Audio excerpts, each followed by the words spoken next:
Welcome to a special episode of Salsidoparanormal. I'm your host, James Salcido, and tonight we are continuing our review of the Twilight Zone TV series. As always, you can find all episodes of the show along with links to social media and other ways to contact me at the podcast page, and that is salsidoparanormal.podbean.com. That's SALSIDO paranormal.podbean.com. Excuse me. Always happy to hear from you all, whether you have comments or questions or topic suggestions or accounts of paranormal experiences, whether they're your own or from others that you trust. Happy to either read those or have you join me on the show to talk about them. Thank you all for listening, whether you are here for the live streams on Discord or if you listen to the podcast or YouTube feeds or on the Troubled Minds Radio Network, KUAP Digital Broadcasting. There you can hear replays of 2 episodes of the show every night at 6 p.m. Pacific, 9 p.m. Eastern, right before Troubled Minds Radio comes on. And as always, I want to thank Michael Strange, host of Troubled Minds Radio, for having me on the network and putting all my shows up there. And if you'd like to support the show, there are some different ways to do that. You can always rate and review the show on your favorite podcast platform and share it with others as well. You can also find books I've written over on Amazon, paranormal fiction and nonfiction.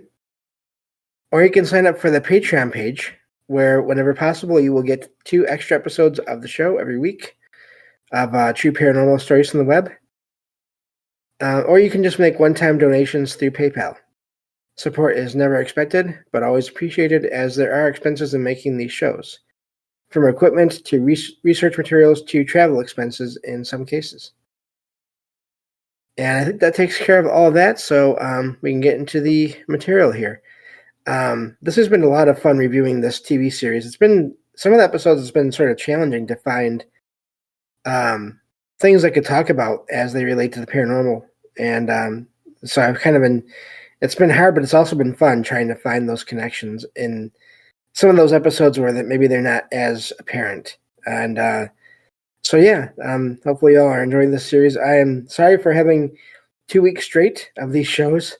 That was not part of the plan here.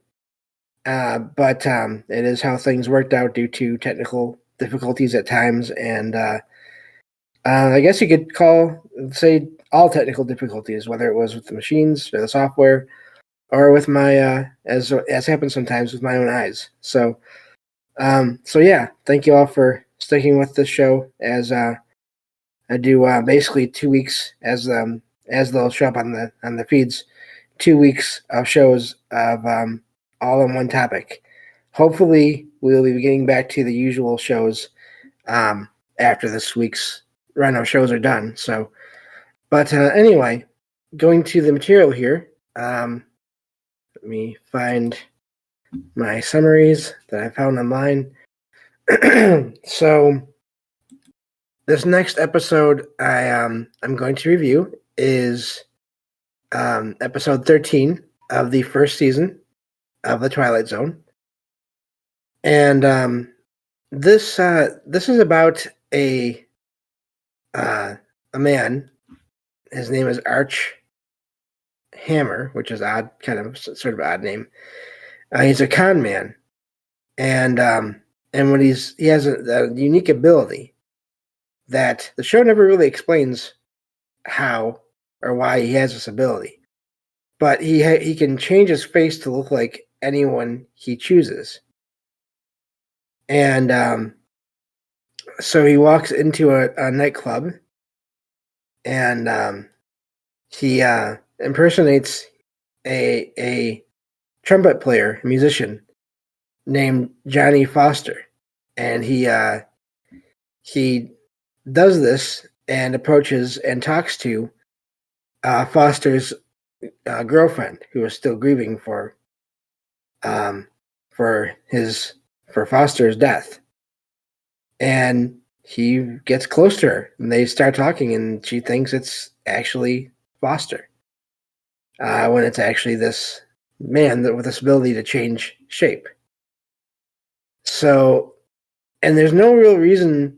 A reason is never really given as to why he's doing all this impersonation. Is it to get? I think in some cases it is to get money. At least in one case in the show, and we'll get to that. But that doesn't seem to be the entire reason. So anyway, he one of the other musicians recognizes him, Arch Hammer, as impersonating this Foster guy, and follows him out of the restaurant, out of the nightclub.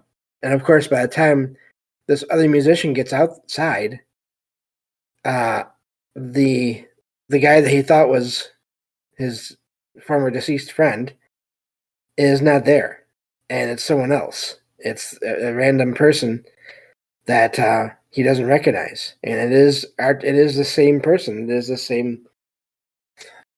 That's we're guessing human with this ability to change his appearance. So the show goes on after that, to where he impersonates someone else, murdered gangster, gang. I guess you could say mobster, gangster, however you want to call it. And now this is the odd thing, because he has all this.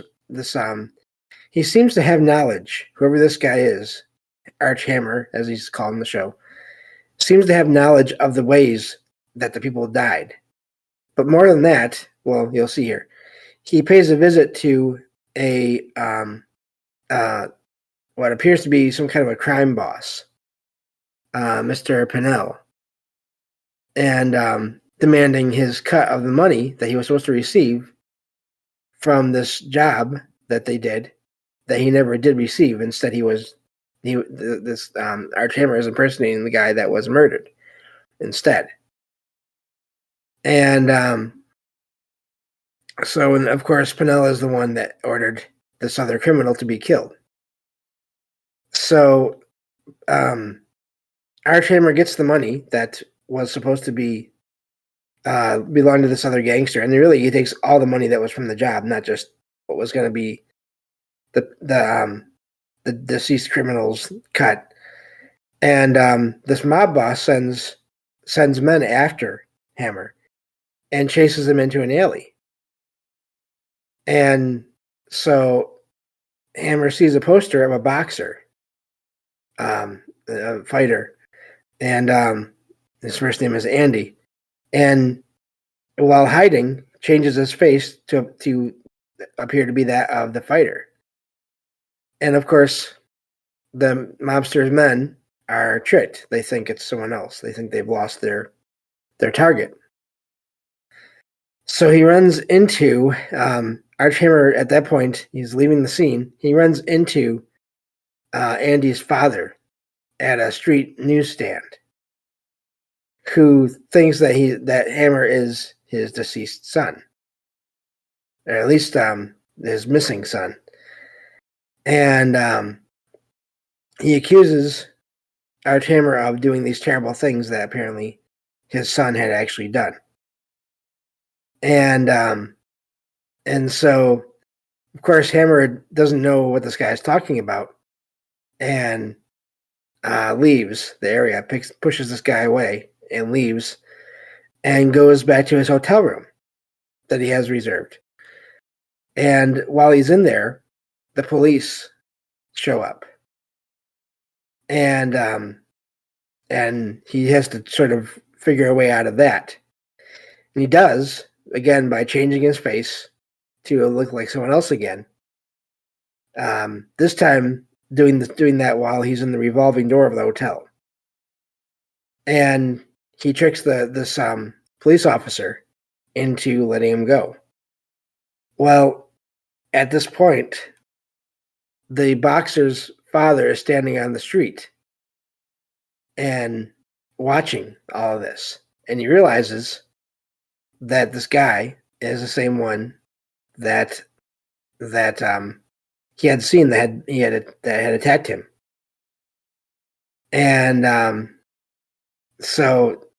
but this time the father of this boxer has a gun. And so Hammer tries to convince this guy that, look, I'm not your son. And he's going to do this, he says, by changing his appearance. But the problem is he can't do that without concentrating, which is kind of hard to do, I would guess, and much of anything, when you're standing there faced with a person with a gun pointed at you. And so the old man, who's basically hates, apparently, the guy that was his son, shoots Hammer, who falls to the ground and is dying. And as he's laying there, his face does start to change, and it changes between all the people that he impersonated, all 4 of them, until eventually his own face appears. And that's where the episode ends. But the odd thing about this is, if you look into folklore or reports even today of sightings of other types or kinds of beings, entities, there is this element, in some cases, of shape-shifting or changing appearance, whether it's actually changing the physical structure of one's shape or just the appearance, just the sort of almost reaching into the witness's mind and convincing their mind that the appearance of this being has changed. So it is an odd thing that has been reported in legends and folklore, and also in modern day accounts of unexplainable experiences. Not so much with the con man type scenario, but just people running across what appear to be other people whose features suddenly change for no apparent reason, and then sometimes they change back, or there's glimpses. People get glimpses of these other people that are supposedly regular people having that be a disguise. So they get glimpses of what is maybe the real image or the real appearance of these entities, these beings, for a moment, and then it fades and it goes back to looking like a regular person. So it's been used, a lot, and even other fiction as well. There's plenty of examples of that too. So, but it was a good episode, and at first I was wondering if it was going to be some kind of immortal trickster entity that was going to get out of everything just fine. And so I was surprised when it didn't happen that way. So it was a good episode. And again, spoilers for a decades-old TV show. But so yeah, moving on to the next episode here. We can get on to the next one. That would be episode 14. And this one is called Third from the Sun. And this story centers around Will Slurka, Slurka, who is a scientist who works at a military base. And he's been helping to make a large number of nuclear weapons, bombs, alongside other staff members that are working on other projects. So basically weapons of mass destruction in a way. And they're doing this all in preparation for what they believe is going to be an imminent nuclear war. So Will, I'll go with his first name because it's easier to say. He realizes that there is only one way to escape this impending disaster, and that is to steal an experimental top secret spacecraft from another military base and leave the planet. And he brings another one of his coworkers, who was trained as a pilot, and their families. And they're trying to keep all this secret because they if they get caught, they'll be in trouble. And then they'll all end up, if this happens, they'll all end up probably dying in the resulting war anyway. The other odd thing about this episode is throughout this whole show, everyone is just has a sense of fear of what is going to happen, and they don't know why. Not everyone knows about the weapons that they're designing and that their rivals, which are never really mentioned, never really named, are also designing. A lot of the people that are indirectly involved or have relatives that are involved but are not involved themselves feel like something is going to happen, something is wrong. And which is odd because you get that with sort of reports of people having experiences like that where they can tell something is bad is going to happen. It goes to that last episode, I believe, that I did of this series where I talked about precognition, and there's some kind of possibly some type of that going on here in this episode as well. So they Will and his friend, let me see here, Jerry, the first name there, they get together to play cards supposedly at Will's house on the night when they're actually planning on telling their wives and Will's daughter roughly what's going on, what they're planning on doing. There's a coworker though, Carling, who is basically all in for this whole imminent war that's going to be happening, and feels like there's nothing to do except work towards it and get it over with. And he's appears to be suspicious of Will and Jerry from the very beginning of the episode. Like, he knows they're planning something.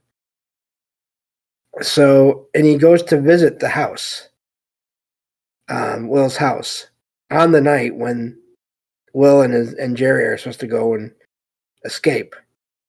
They manage to sort of play everything off as being normal, as a normal get together for playing cards. And Carling is dismayed and sort of hints that he kind of knows what's going on to Will and Jerry, saying don't do this because it's not going to work anyway.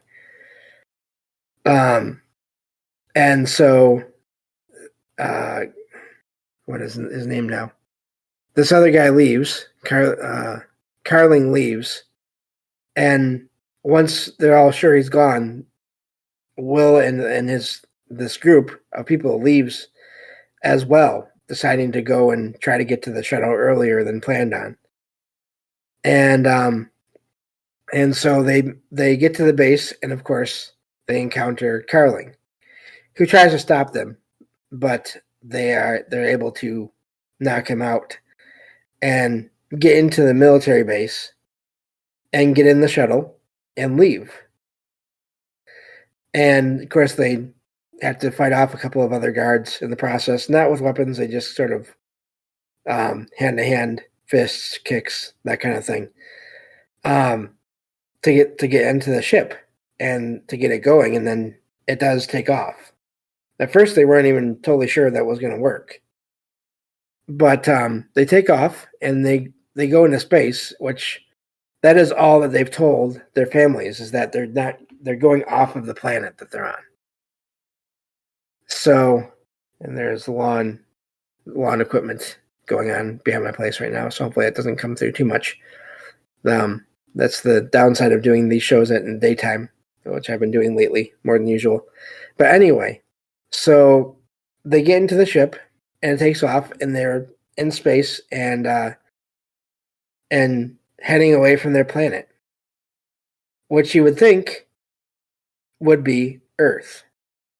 But then, of course, in the show, near the end of the episode, they mention, they talk about where they're going, and it's the third planet from a sun, from a star that is very far away. Turns out all these people are not from Earth. They're from some other planet. And you don't find this out until near the end of the episode. And it's just very well done. Oops, about my table here. But it's very well done, and it just makes me wonder anyway, about the whole idea of what would aliens look like. Alien to me, as I've said before on other shows, I think mostly on over on Troubled Minds. Alien to me just means unknown, unrecognized, just unfamiliar. Doesn't automatically mean extraterrestrial. Just means not something that we are used to. And so, of course, we have no idea, except those of us maybe that have had experiences with other beings. We have no idea what aliens would look like. And of course, so often they're described as, in some cases, humanoid, but not quite looking like regular people. But this TV episode really played on that idea of, well, what if they look just like regular people? And it was, like I said, really well done.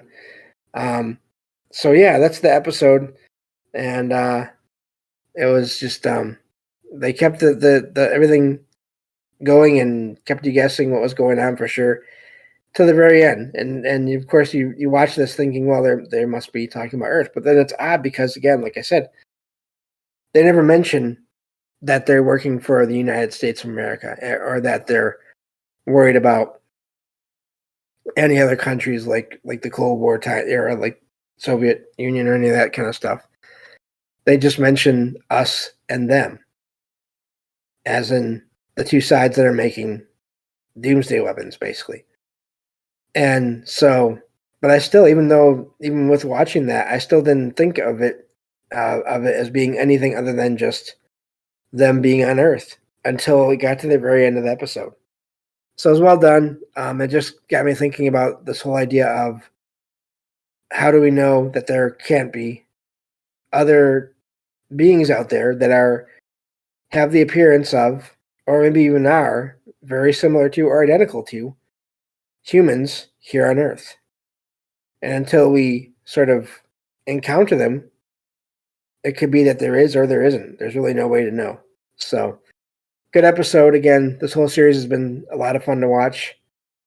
And yeah, so I think I'll leave it there. Please be sure to check out all the links in the episode descriptions, especially for those shows where I have guests, and check out their links as well. Just a reminder, too, if you're ever looking for nonstop content, all related to the paranormal and other sort of unexplainable, unusual things, check out the Troubled Minds Radio Network, KUAP Digital Broadcasting. Check out the station. It's playing 24/7 all day. And you can search either KUAP-DB or just follow the links in the episode descriptions. I always include a link to the station in every episode description. And you'll find great shows playing on that station all day. Like I said, 24/7. At night, you'll usually get either a live show or a replay of Troubled Minds Radio. And then, of course, like, as I always say in the intro, before that, there are always 2 replays of my show. And so, yeah, definitely check that out if you're looking for something to listen to all day. I can't go wrong with that. But thank you all for listening, and I will talk to you all next time on Salsidoparanormal. Take care.